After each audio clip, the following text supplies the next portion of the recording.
Baik, kita mulai. Assalamualaikum warahmatullahi wabarakatuh. Kita masuk pada modul yang kelima, yaitu instrumen pendapatan tetap. Ya. Instrumen pendapatan tetap. Fixed income securities. Ya. Kita sudah masuk pada modul yang kelima tentang apa saja sih instrumen-instrumen pendapatan tetap itu, ya. Pada pertemuan sesi kelima ini, kita akan mempelajari tentang instrumen pendapatan tetap atau fixed income securities yang merupakan salah satu alternatif investasi yang banyak digunakan oleh investor yang menginginkan tingkat pendapatan yang relatif stabil dan risiko yang lebih rendah dibandingkan investasi saham. Ya. Instrumen pendapatan tetap memberikan penghasilan yang telah ditentukan sebelumnya kepada investor dalam bentuk bunga, kupon, atau imbal hasil tertentu selama periode investasi berlangsung. Ya. Ini kita bicara tentang ekonomi konven, ya, bukan syariah, ya, konvensional, ya. Makanya ada bunga di situ, ya. Kemudian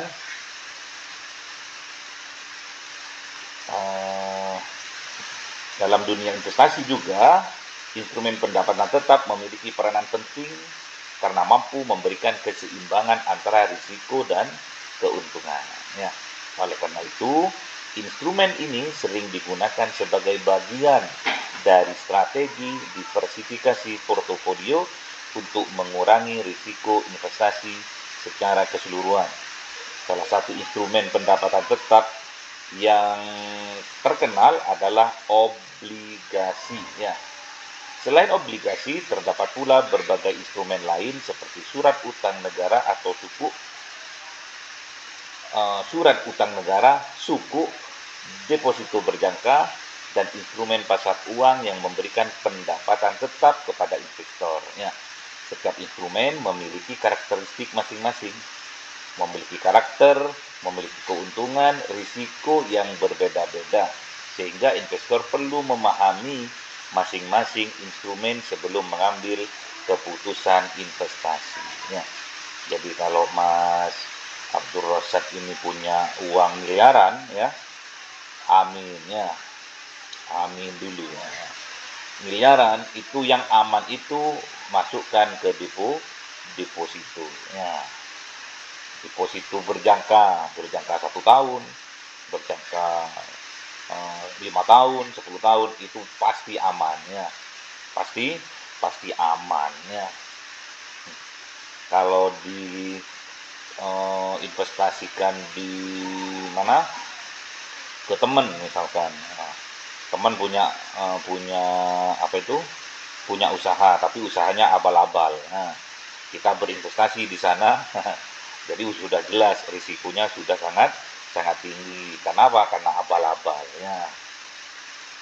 Kemudian selain memahami karakteristik instrumen pendapatan tetap, investor juga perlu mengetahui faktor-faktor yang mempengaruhi harga dari obligasi, hubungan antara tingkat bunga dan harga obligasi, kemudian peringkat obligasi, serta berbagai risiko yang mungkin muncul dalam investasi pendapatan tetap. Ya. Setelah mempelajari modul ini, mahasiswa diharapkan mampu memahami konsep instrumen pendapatan tetap, jenis-jenis instrumen pendapatan tetap, mekanisme perdagangan obligasi, penilaian obligasi, serta berbagai risiko yang melekat pada investasi pendapatan tetap dari obligasinya. Yang penting punya uang dulu, ya. Kalau nggak punya uang, apanya yang mau diinvestasikan, ya.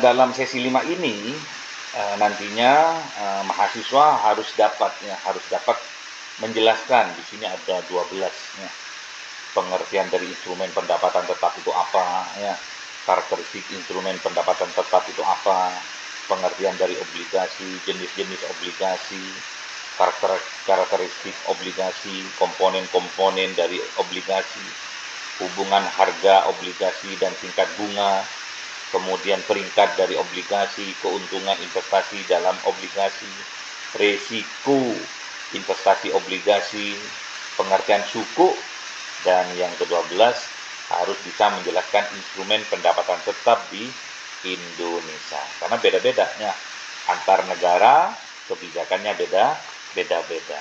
Mbak Yusliawati mana kameranya? On cam ya. Kita masuk pada sesi yang pertama, yaitu tentang konsep dasar instrumen pendapatan tetap. Ya. Mbak Yusliawati, kameranya on cam ya. Ustaz Afwan ini share screen-nya hilang, Ustaz. Hah? Share screen-nya hilang. Bagi layarnya hilang, nggak ada bagi layarnya. Oh, nggak ada? Iya, tiba-tiba hilang. Oh, tiba-tiba. Mbak Lisa juga hilang? Ada Ustaz. Tuh, ada. Berarti Mas Abdul Rosad yang sinyalnya mungkin kurang baik. Iya, soalnya lagi di ini Ustaz, lagi di kampung Ustaz, jadi agak ini agak Oh, susah nih. nanti ya, YouTube-nya nanti di ya, Siap Ustaz. di setel ulang. Kita masuk pada kegiatan yang pertama. Kita akan membahas pengertian dari instrumen pendapatan tetap, karakteristiknya, jenis-jenisnya, serta konsep dasar dari obligasi. Cekidot. Baik. Tetap masih belum bisa, Mas? Belum bisa? Sudah Ustaz, sudah. Udah saya pilihkan cewek-cewek cantik loh, sampean rugi kalau nggak ya. Udah bisa. Giliran cewek bisa nih Ustaz. Yang pertama, poin A, pengertian instrumen pendapatan tetap. Instrumen pendapatan tetap adalah, ini loh, instrumen investasi yang memberikan pendapatan secara tetap atau relatif tetap kepada investor selama periode tertentu. Ya.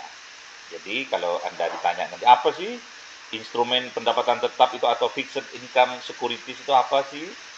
Yaitu instrumen investasi yang memberikan pendapatan secara tetap atau relatif ya. Jadi ada kenaikan, ada penurunan, tapi juga tidak terlalu banyak. Itu namanya relatif tetap kepada investor selama periode tertentu. Ada yang 1 tahun, ada yang 5 tahun, terserah. Iya. Pendapatan yang diterima investor biasanya berupa bunga ya, atau di syariahnya bagi hasil ya. Kupon, imbal hasil ini ya, imbal hasil, juga bagi hasil. Ini udah dijelaskan ya, bagi hasil tertentu pada instrumen syariah sama. Jadi instrumen pendapatan tetap banyak dipilih oleh investor yang mengutamakan stabilitas pendapatan dan keamanan investasi. Jadi risikonya relatif tidak terlalu banyak. Biasanya juga keuntungannya juga tidak terlalu banyak. Ya, imbang lah ya antara risiko dan keuntungan. Ya, kalau kita risikonya tinggi, tentunya juga keuntungannya juga tinggi ya, berbanding sejajar ya. Kalau kita melihat pohon yang menjulang tinggi, pasti terpaan anginnya juga cukup kuat. Oke. Nah, jadi kalian sebagai pengusaha kelak amin ya, didoakan itu ya. Kalian kelak menjadi pengusaha sukses amin. Nah, itu enaknya kalau belajar ini ya, bisnis, didoakan terus. Jadi jangan sampai mental kita itu mental kerupuk ya, kerupuk. Kalau kena angin dikit langsung melempem. Ada sebuah kisah nyata ya. Ada sebuah kisah nyata, ini dari bahasa dulu ya, dari bahasa. Jadi ada pedagang kambing ya, ada pedagang kambing itu dia tidak level, kalau ratusan ribu tidak level dia. Dia levelnya itu jutaan pada saat itu ya. Kemudian dia menjual kambingnya ke pasar. Ditawar sama orang, ini kambingnya aku beli 900.000 ya. Nggak boleh, aku nggak level, kalau ratusan ribu aku nggak level, katanya pedagang itu. Terus ditawar sama, oh tak tambah 950 lah. Nggak mau aku, kalau ratusan ribu aku nggak level, aku levelnya jutaan. Oh baik. Kemudian datang pembeli berikutnya yang ketiga, namanya Budi ya. Namanya Budi datang, terus nanya, kenapa kok nggak jadi beli, ke temannya itu. Mahal, mintanya jutaan, kalau ratusan ribu dia nggak mau, katanya. Oh, Budi ini maju. Terus dia bilang sama belantiknya itu, sama penjual kambingnya itu, tak beli aku aja, berapa tawaranmu? 500.000.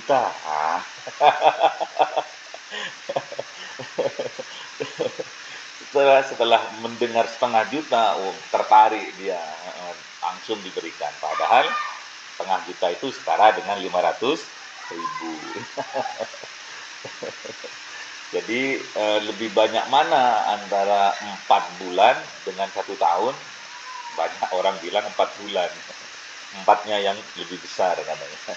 Satunya kecil. Allah karim, ini sebagai ini ya, supaya nggak ngantuk aja ya. Itulah. Jadi jangan sampai kita pengusaha itu mudah terlena ya, tatkala usaha kita sukses, misalkan kita jual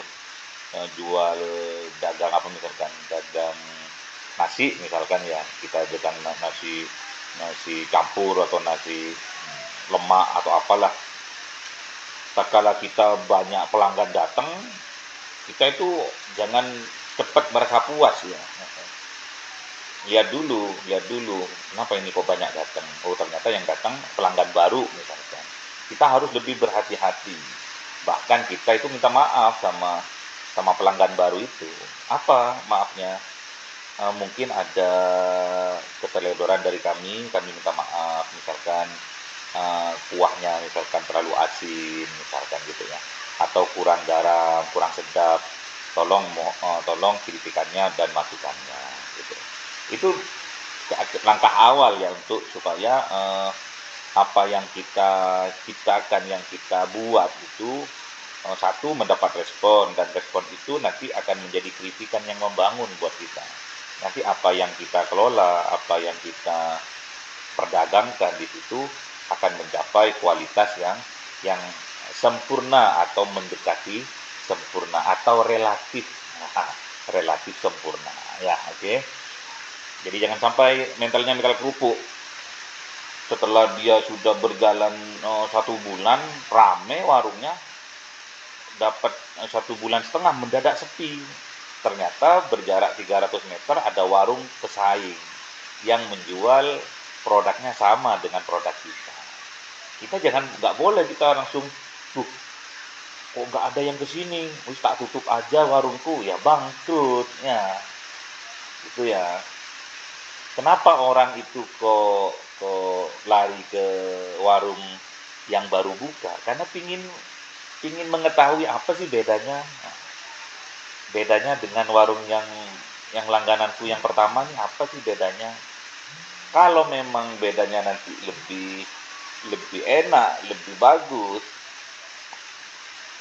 itu tantangan buat kita untuk kita berbenah ya, lebih bersih, lebih lebih sopan, lebih apa ya, murah senyum misalkan pelayanannya. Itu yang harus kita pelajari ya.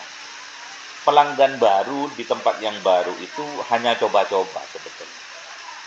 Kalau pelanggan tetap nggak bisa coba-coba. Ingin cuma mengetahui apa sih, apa ada bedanya sih. Gitu ya. Jangan sampai di sponsor-sponsor itu loh, di film-film itu loh, suaminya punya gendaan ya, punya pacar gitu kan. Kenapa kamu bosan ya sama aku? Iya, kamu rasa coklat dan vanila gitu kan. Kalau gendaanku ini ada asam-asamnya gitu kan. Nggak nggak boleh ya, nggak boleh coba-coba. Kalau usaha itu Bismillah ya. Apalagi kita sudah dicontohkan oleh oleh baginda Rasul yang sudah dicontohkan. Jadi nggak boleh mudah berputus asa dalam berusaha ya. Itu dipegang ya. Kemudian lanjut pada poin B, yaitu karakter ya. Karakter instrumen pendapatan tetap. Instrumen pendapatan tetap memiliki karakteristik sebagai berikut. 1. Ada 5 karakter di sini ya.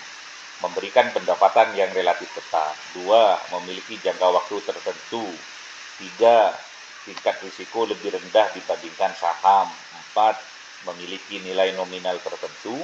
5. Memiliki tingkat pengembalian yang telah ditentukan. Jadi risikonya relatif rendah ya. Terus pendapatannya tetap dan atau relatif tetap. Kalau ada penurunan tidak jauh dari yang telah ditetapkan, atau mendapat keuntungan yang lebih dan tidak jauh dari keuntungan yang sudah ditetapkan. Instrumennya ada 5 ya. Kemudian masuk pada poin C ya, yaitu obligasi. Apa sih obligasi itu? Obligasi adalah surat utang jangka menengah atau jangka panjang yang diterbitkan oleh pemerintah maupun perusahaan untuk memperoleh dana dari masyarakat. Jadi obligasi adalah surat utang, ya, surat utang jangka panjang atau menengah atau jangka panjang yang diterbitkan oleh pemerintah maupun perusahaan untuk memperoleh dana dari masyarakat. Investor yang membeli obligasi pada dasarnya memberikan pinjaman kepada penerbit obligasi dan akan memperoleh imbalan berupa kupon atau bunga secara berkala. Ya, sama seperti kredit ya. Pada saat jatuh tempo, penerbit obligasi berkewajiban mengembalikan pokok pinjaman kepada investor. Sudah ada di benak kalian ya, apa itu obligasi ya. Jadi obligasi itu surat ya, surat berharga atau apa ya? Cek ya, semacam cek ya. Atau kalau perorangan itu apa namanya ya? Cek, apa satunya itu kok lupa saya itu. Ya, semacam cek ya. Jadi misalkan aku pinjam uang misalkan, nanti ini cekku cair 2 bulan lagi misalkan. Cekku cair 2 bulan lagi. Nanti kamu langsung bawa cek ini ke bank, nanti pada tanggal segini, tanggal bulan ini, tahun ini nanti cair. Tapi jangan sampai ceknya cek kosong ya. Setelah ditarik di bank ternyata dananya kosong, nggak ada. Makanya hati-hati juga ya. Kata Rasulullah itu daripada apa ya?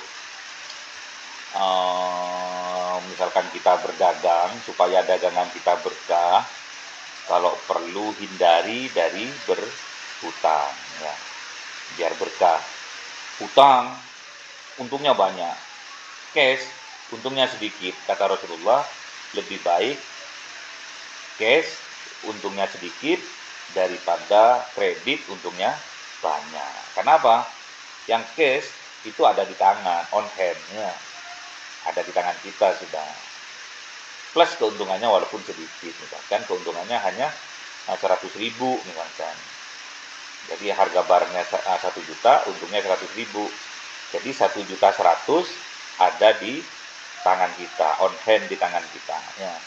Ketimbang belinya kreditnya 3 bulan atau 5 bulan atau 4 bulan, keuntungannya 1.200.000 misalkan. Keuntungannya 200 misalkan. Jadi nanti pengembaliannya di bulan keempat secara berkala itu genap 1.200.000 misalkan. Lebih 100 daripada yang cash.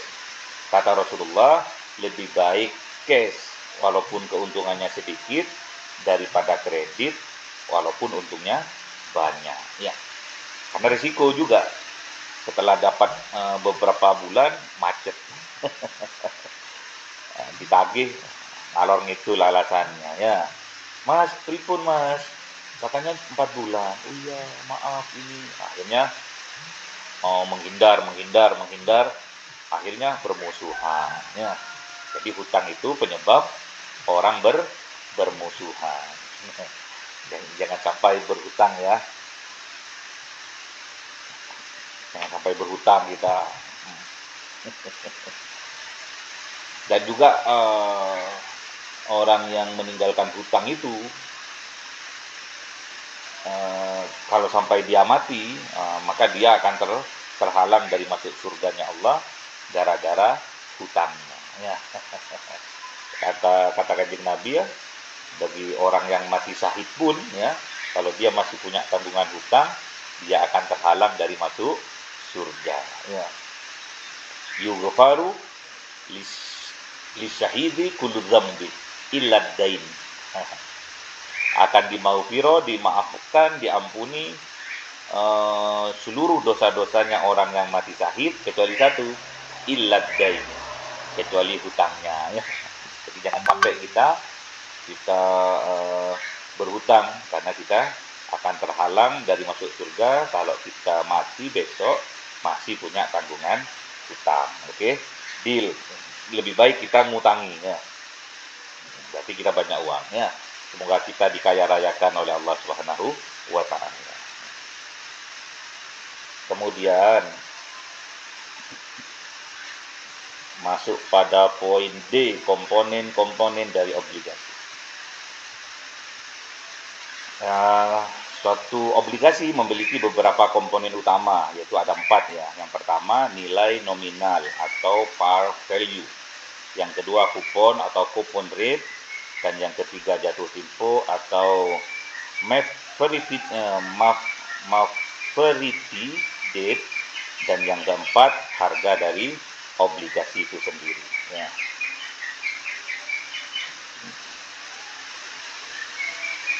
Kemudian kita masuk pada pembelajaran yang kedua, yaitu tentang penilaian dan risiko dari obligasi itu sendiri. Dalam kegiatan belajar 2 ini, kita akan membahas penilaian obligasi, hubungan tingkat bunga dan harga obligasi, keuntungan investasi obligasi, serta risiko yang melekat pada investasi obligasi. Jadi harus merenung dulu ya, sebelum kita berinvestasi dalam bidang obligasi. Oke.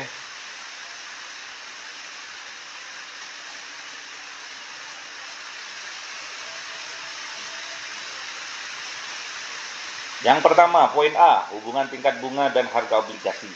Salah satu karakteristik penting dari obligasi adalah adanya hubungan yang berlawanan arah antara tingkat bunga dan harga obligasi. Apabila tingkat bunganya naik, harga obligasi turun. Ya. Kalau tingkat bunganya naik, harga obligasi turun. Apabila tingkat bunga turun, harga obligasi naik. Ini hubungannya. Ya. Hubungan ini terjadi karena investor selalu membandingkan tingkat kupon obligasi dengan tingkat bunga yang berlaku di pasar. Jadi kalau bunganya naik, nilainya obligasinya itu turun. Kalau harga obligasinya naik, bunganya turun. Paham ya? Seperti apa contohnya itu? Seperti apa contohnya? Bingung? Cari ya. Lanjut dulu. Masuk pada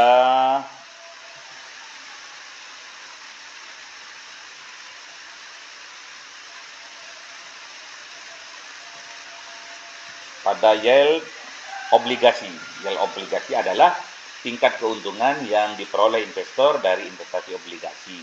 Jadi yield yang sering digunakan antara lain adalah current, ada current yield, ada juga yield to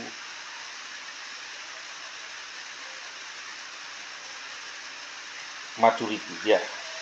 Jadi ada dua perbandingan antara kupon tahunan dengan harga pasar yang seperti tadi, Kemudian tingkat keuntungan yang kedua, yield to maturity ini, tingkat keuntungan yang akan diperoleh investor apabila obligasi dipegang hingga jatuh tempo. Jadi nggak yang kedua ini apabila kita ikut yang 1 tahunan dari 1 bulan, 2 bulan, 3 bulan, kita tetap mempertahankan ini walaupun naik, walaupun turun tetap kita pertahankan, itu kita nanti akan mendapatkan keuntungan namanya yield to maturity. Ya.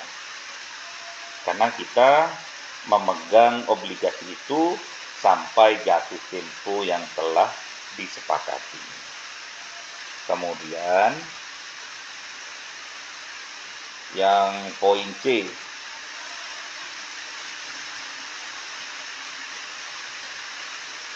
peringkat obligasi. Jadi obligasi itu ada peringkat-peringkatnya ya.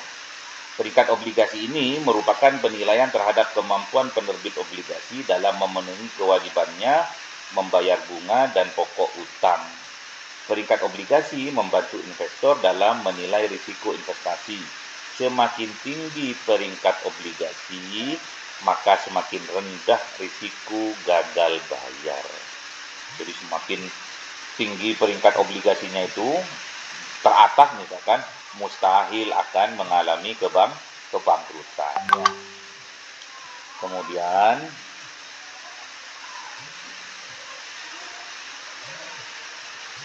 poin D, keuntungan apa yang kita peroleh dari obligasi? Ada 5 di sini ya. Pendapatan tetap ya. Kemudian risiko lebih rendah. Yang ketiga, memiliki kepastian pengembalian pokok saat jatuh tempo. Nah, apalagi kita VIP ya. Terus yang keempat, cocok untuk investor konservatif. Ada yang tahu apa konservatif? Oke. Yang kelima, dapat dijadikan sarana diversifikasi portofolio. Oke. Kemudian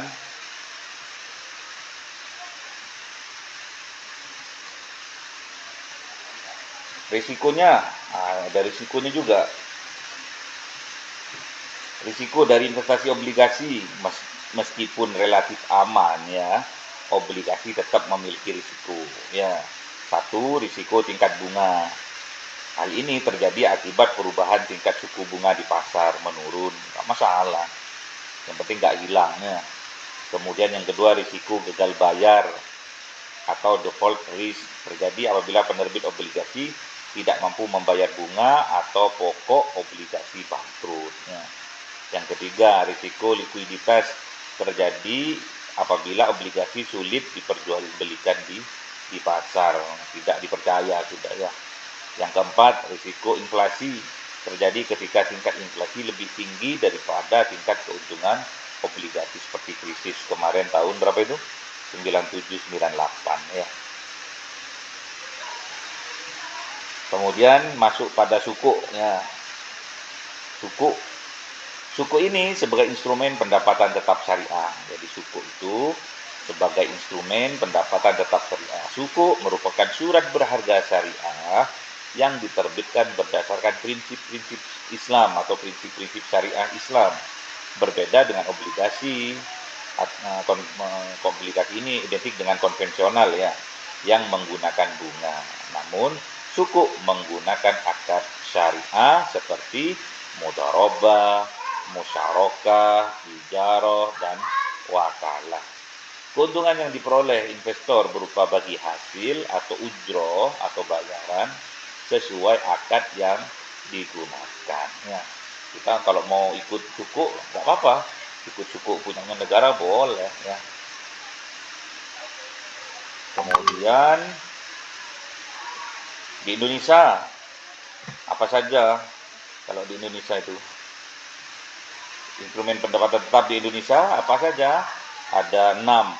Ada obligasi negara retail atau disingkat dengan ORI, suku retail atau disingkat dengan SR, surat berharga negara atau SBN, obligasi korporasi, deposito berjangka seperti yang di perbankan itu, dan yang keenam suku negara. Kemudian latihan soal. latihan soal. Di screenshot ya, biar dapat dipelajarinya.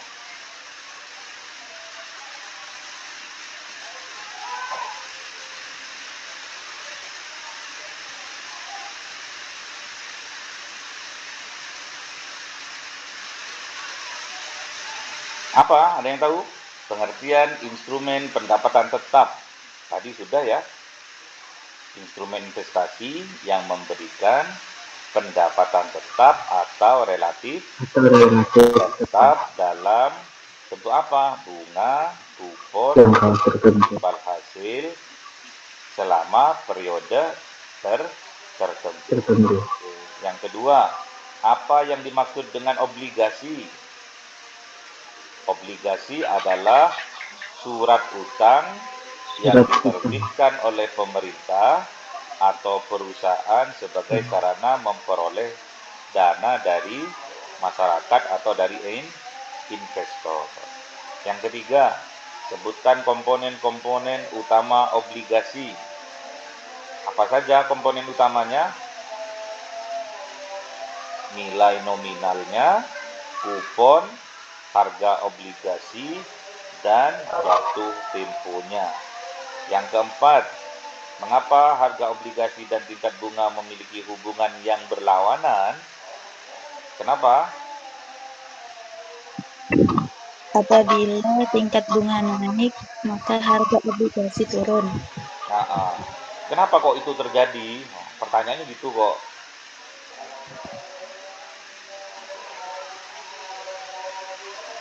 Kenapa? Kenapa harga obligasi dan tingkat bunga memiliki hubungan yang berlawanan? Bahwa ketika tingkat bunga naik, maka obligasi menjadi kurang menariknya, sehingga harga obligasi menurun. Sebaliknya, ketika tingkat bunga turun, harga obligasi naik karena kupon obligasi menjadi lebih menarik daripada bunga ya. Pokoknya berbalik dengan bunganya. Kemudian yang terakhir, yang kelima, jelaskan keuntungan dan risiko investasi obligasi. Apa keuntungannya? Satu, pendapatan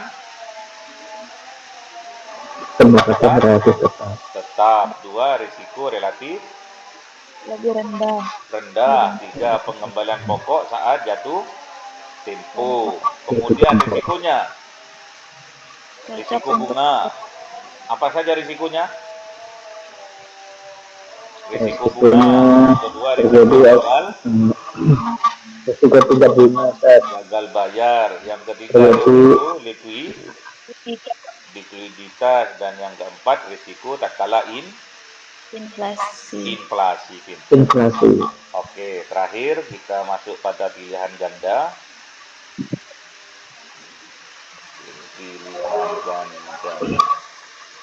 Oke, instrumen yang memberikan pendapatan tetap disebut instrumen pendapatan tetap.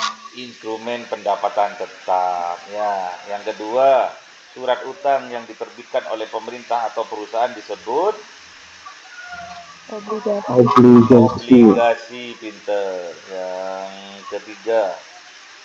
Yang ketiga, pendapatan berkala yang diterima pemegang obligasi disebut apa? Dividen itu saham. Kalau obligasi disebut kupon. Dan yang keempat, jika tingkat bunga pasar naik, maka harga obligasi akan turun. Yang kelima, risiko ketika penerbit obligasi tidak mampu membayar kewajibannya disebut risiko gagal bayar. Pinter gitu loh. Ya, siap.